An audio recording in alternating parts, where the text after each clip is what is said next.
রাজশাহীতে যত্রতত্র অবৈধভাবে গ্যাস বিক্রি হচ্ছে। প্রতিদিন গ্যাস সিলিন্ডার বিস্ফোরণে দুর্ঘটনার বিষয়টি আমাদের সকলের বোধগম্য। এসব গ্যাস সিলিন্ডার বিস্ফোরণের পিছনে কে বা কারা দায়ী, এ বিষয়ে অনুসন্ধান করতে আমরা কতগুলো প্রতিষ্ঠানের সঙ্গে যোগাযোগ করে রিপোর্টটি তৈরি করা হয়েছে।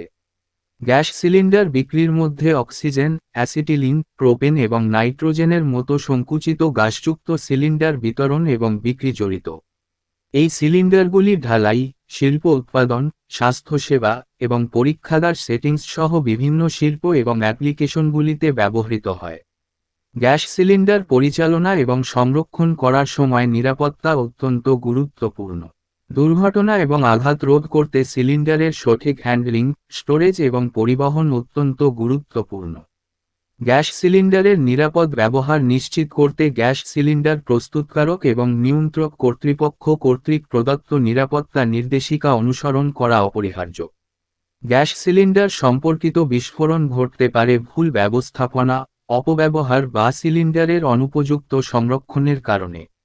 অতিরিক্ত চাপ, তাপ বা আগুনের সংস্পর্শে আসা, শারীরিক ক্ষতি বা ক্ষয় বিপর্যয়কর বিস্ফোরণ ঘটাতে পারে। সম্ভাব্য দুর্ঘটনা এড়াতে গ্যাস সিলিন্ডারের ক্ষতি, ফুটো বা ছিঁড়ে যাওয়ার লক্ষণগুলির জন্য নিয়মিত পরীক্ষা করা গুরুত্বপূর্ণ। বিস্ফোরণের ঝুঁকি কমানোর জন্য এটি অত্যন্ত গুরুত্বপূর্ণ। ১. উত্তাপের উৎস, খোলা শিখা বা ইগনিশন উৎস থেকে দূরে বায়ু চলাচল এলাকায় গ্যাস সিলিন্ডার সংরক্ষণ করুন। ২. সিলিন্ডারগুলিকে নিরাপদে একটি খাড়া অবস্থানে সংরক্ষণ করুন এবং টপকে যাওয়া রোধ করতে সঠিকভাবে সংযত রাখুন। ৩. গ্যাস সিলিন্ডার নামানো, টেনে আনা বা রুক্ষ হ্যান্ডলিং এড়িয়ে চলুন। ৪. ক্ষতি, ক্ষয় বা ফুটো হওয়ার লক্ষণগুলির জন্য নিয়মিত সিলিন্ডারগুলি পরীক্ষা করুন। ৫. গ্যাস সিলিন্ডার সংযোগ, ব্যবহার এবং সংযোগ বিচ্ছিন্ন করার জন্য যথাযথ প্রোটোকল অনুসরণ করুন। নিরাপত্তা নির্দেশিকা এবং সর্বোত্তম অনুশীলনগুলি অনুসরণ করে গ্যাস সিলিন্ডার বিক্রয় নিরাপদে এবং দক্ষতার সাথে পরিচালিত হতে পারে, বিস্ফোরণের ঝুঁকি হ্রাস করে এবং শ্রমিক ও পরিবেশের মঙ্গল নিশ্চিত করে। গ্যাস সিলিন্ডার বিক্রয়, নিরাপত্তা, বিস্ফোরণ প্রতিরোধ এবং নিয়ন্ত্রক সম্মতি বিভিন্ন আইনি সংস্থা এবং সংস্থা জড়িত। এর মধ্যে রয়েছে নিরাপত্তা মান তত্ত্বাবধানের জন্য দায়ী স্থানীয় নিয়ন্ত্রক কর্তৃপক্ষ, যেমন ফায়ার বিভাগ, পেশাগত নিরাপত্তা সংস্থা এবং পরিবেশ সুরক্ষা সংস্থা। অতিরিক্তভাবে, গ্যাস সিলিন্ডারের উৎপাদন, বিক্রয় এবং পরিচালনার জন্য জাতীয় সরকারগুলি দ্বারা প্রায়ই আইনি কাঠামো এবং প্রবিধানগুলি প্রতিষ্ঠিত হয়। এই প্রবিধানগুলির লক্ষ্য জনসাধারণের নিরাপত্তা নিশ্চিত করা, দুর্ঘটনা এবং বিস্ফোরণ প্রতিরোধ করা এবং নিরাপত্তা প্রোটোকল লঙ্ঘনের জন্য দায়ী ব্যক্তিদের জবাবদিহি করা।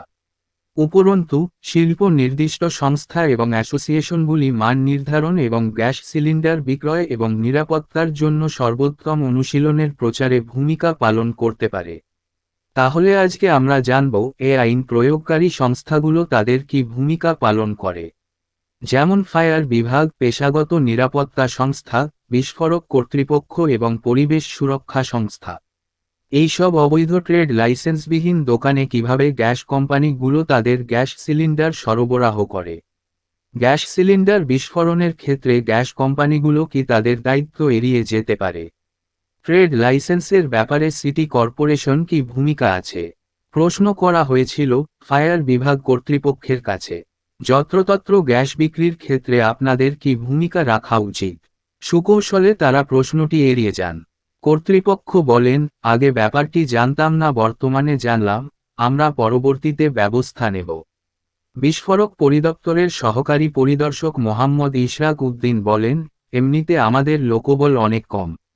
বিনা লাইসেন্সে একজন দোকানদার 10টি সিলিন্ডার সংরক্ষণ করতে পারবে। আমরা মাঝে মাঝে অভিযান পরিচালনা করি, অনিয়ম ঘটে থাকলে আমরা জরিমানা করি। গ্যাস কোম্পানিগুলো জানাই, কাস্টমার চাই আমরা মাল ডেলিভারি করি, দোকানের লাইসেন্স আছে কিনা এটা দেখার দায়িত্ব আমাদের না। তাহলে জনগণের একটাই প্রশ্ন, জনগণের নিরাপত্তার দায়িত্ব নিবে কে, এবং এসব ব্যাপারে তারা কোথায় অভিযোগ দিবে। সাংবাদিক মোহাম্মদ আলফাজ হোসেন, ক্যামেরাম্যান মোহাম্মদ তানজিলুল ইসলাম লাইক।